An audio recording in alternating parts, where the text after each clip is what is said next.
Day 14. അപ്പോൾ ഇന്നത്തെ ദിവസത്തിൽ നമ്മൾ സെക്കൻഡ് വീക്കിലെ വെയിറ്റ് അപ്ഡേറ്റും second part of intermediate fasting and its types ആണ് അറിയാൻ പോകണം.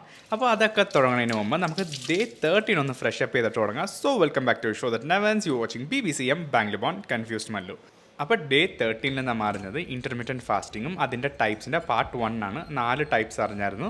അപ്പോൾ നിങ്ങൾ ആദ്യമായിട്ടാണ് ഈ ഒരു വീഡിയോ കാണണമെങ്കിൽ നിങ്ങൾക്ക് ആ കാര്യങ്ങളെല്ലാം കൂടി അറിയാൻ വേണ്ടി ഞാൻ ഈ ബട്ടൺ ലിങ്ക് കൊടുത്തിട്ടുണ്ട്. സോ കയറി ചെക്കൗട്ട് ചെയ്യാൻ മറക്കണ്ട. So let's start with first point of the video.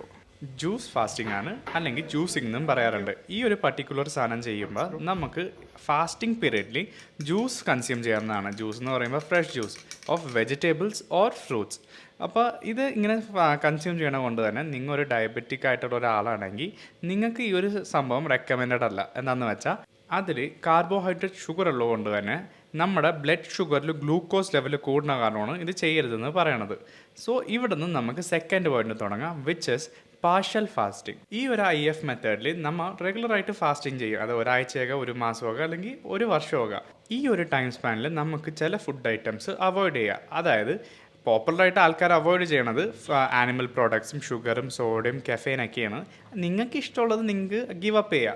Like ഞാൻ ഇന്ന് തുടങ്ങി ഒരു വർഷത്തേക്ക് ഇനി ചോറും കാർബോഹൈഡ്രേറ്റ്സ് അടങ്ങിയ സാധനം ഞാൻ കുറച്ചേ കഴിക്കുള്ളൂ, അല്ലെങ്കിൽ ഞാൻ ജങ്ക് ഫുഡ്സ് കഴിക്കൂല എന്ന് പറഞ്ഞാണെങ്കിൽ and keeping our regular activities as same as before, ഇങ്ങനെ പറയുന്നത് ചെയ്യുന്നതാണ് പാർഷ്യൽ ഡയറ്റിങ് അല്ലെങ്കിൽ പാർഷ്യൽ ഫാസ്റ്റിംഗ്.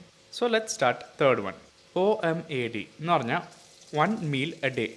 ഈ ഒരു ഫാസ്റ്റിംഗ് മെത്തേഡിൽ നമ്മൾ 24 മണിക്കൂറിൽ 1 മണിക്കൂർ മാത്രമേ ഭക്ഷണം കഴിക്കുള്ളൂ. ആ 1 മണിക്കൂറിൽ നമ്മൾ ന്യൂട്രിയൻ ഡെൻസും ഹൈ കാലറിയും ഹൈ വോളിയം ഉള്ള മീലായിരിക്കും കൺസ്യൂം ചെയ്യണത്.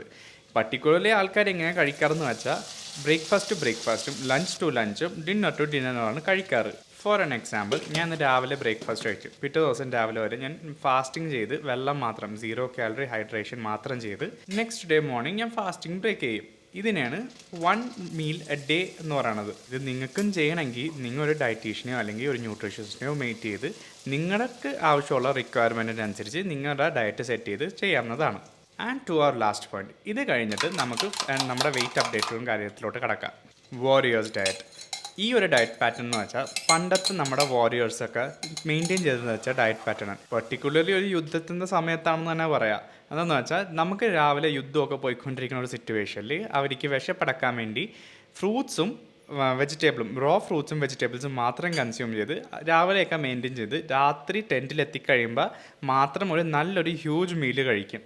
മനസ്സിലായോ? അപ്പോൾ ഇതാണ് വാരിയേഴ്സ് ഡയറ്റ്. ഇത് ചെയ്യണത് നമുക്ക് നല്ല ബെനഫിഷ്യലാണ്. സോ നിങ്ങൾക്ക് ചെയ്യാൻ പ്ലാൻ ആണെങ്കിൽ കമൻറ്റ് ഇടാൻ മറക്കണ്ട. അപ്പം ഞാൻ ഇന്നലെയും ഇന്നുമായിട്ട് പറഞ്ഞ എല്ലാ കാര്യങ്ങളും ചെയ്യണതിന് മുമ്പ് നിങ്ങൾ കാലറി ഡെഫിസിറ്റ് ആയിട്ട് വേണം എന്ത് കാര്യങ്ങളും തിന്നാനും നിങ്ങൾ കൗണ്ട് ചെയ്യാനും. അതെന്ന് വെച്ചാൽ ഇതെല്ലാം നിങ്ങൾക്ക് ഒരു നല്ലൊരു റിസൾട്ട് തന്നെങ്കിൽ കാലറി ഡെഫിസിറ്റ് ആയിട്ട് നിങ്ങൾ മെയിൻറ്റെയിൻ ചെയ്താൽ മാത്രമാണ് ഒരു നല്ലൊരു റിസൾട്ട് കിട്ടുള്ളൂ. ഇനി നമുക്ക് എൻ്റെ വെയിറ്റും കാര്യങ്ങളൊക്കെ അറിയണ്ടേ? ഇനി അതറിഞ്ഞിട്ട് നമുക്ക് അങ്ങോട്ട് തുടങ്ങാം. അപ്പോൾ നമ്മൾ ഡേ 1 എൻ്റെ ലെഫ്റ്റ് സൈഡ് ഓഫ് ദ സ്ക്രീനിൽ കാണുന്നതാണ് എൻ്റെ ഡേ 1 വെയിറ്റ് 96.4ഉം എൻ്റെ റൈറ്റ് സൈഡ് ഓഫ് ദ സ്ക്രീനിൽ കാണുന്നതാണ് എൻ്റെ 7th ഡേയിലെ വെയിറ്റ് വിച്ച് ഇസ് 90.7.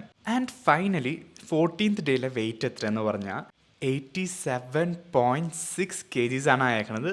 ടോട്ടലി നമ്മൾ ഈ 2 ആഴ്ച കൊണ്ട് 9 kgs കുറച്ചിട്ടുണ്ട് guys. I am super happy and impressed with my own performance. ഒരു പ്രൗഡ് ഫീലിംഗ് ഉണ്ട്. അപ്പോൾ ഈ ഒരു പ്രൗഡ് ഫീലിങ്ങും കാര്യങ്ങളൊക്കെ മെയിൻറ്റെയിൻ ചെയ്യാൻ വേണ്ടി എൻ്റെ ചാനൽ സബ്സ്ക്രൈബ് ചെയ്ത് ഇനിയും സപ്പോർട്ട് ചെയ്ത് ഇനിയും കാര്യങ്ങളിലൊക്കെ എന്നെക്കൊണ്ട് കൂടുതൽ ചെയ്യിക്കാൻ വേണ്ടി ഒരു മോട്ടിവേഷൻ തരാൻ മറക്കണ്ട. So to surprise me, subscribe to the channel. As I always say, stay tuned and see you soon. Bye bye.